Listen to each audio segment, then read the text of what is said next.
আবারও মেসি ম্যাজিকে বিমুগ্ধ বিশ্ব। গোল খরা কাটিয়ে ফেরার পর এবার দিলেন আরো চমক।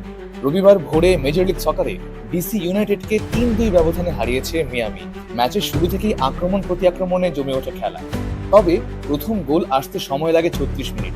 আর্জেন্টিন উইঙ্গার তাদিও আলেন্দেকে অ্যাসিস্ট করার পর জোড়া গোল করলেন লিওনেল মেসি। শেষ পর্যন্ত দারুণ এক জয়ে মাঠ ছাড়ে ইন্টার মায়ামি। আলেন্দের গোলে এগিয়ে গেলেও ৫৩ মিনিটে ক্রিশ্চিয়ান বেনটেক ডিসিকে সমতায় ফেরান। এরপর ৬৬ ও ৮৫ মিনিটে গোল করে ব্যবধান বাড়ান মেসি।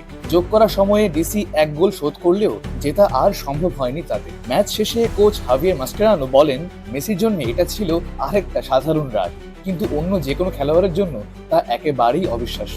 তিনি আরো যোগ করেন, মেসির শক্তি শুধু গোল করাই নয়, দলকে গোছানো, সুযোগ তৈরি করা আর সবচেয়ে জরুরি মুহূর্তে দায়িত্ব তুলে নেওয়ার মধ্যেই তার আসল মাহাত্ম্য। এই মৌসুমের ২২ ম্যাচে মেসির গোল সংখ্যা দাঁড়ালো ২২-এ, সঙ্গে ১২টি অ্যাসিস্ট। ৫ ম্যাচে ১০ গোল করে গোল থেকে একরকম বিরতিতেই গেছিলেন মেসি। সেই বিরতি কাটিয়ে আবারও ছন্দে ফিরলেন এই কিংবদন্তি। মেসি কি তবে আবারও সেই ৫ ম্যাচে ১০ গোল করার পথেই হাঁটছেন?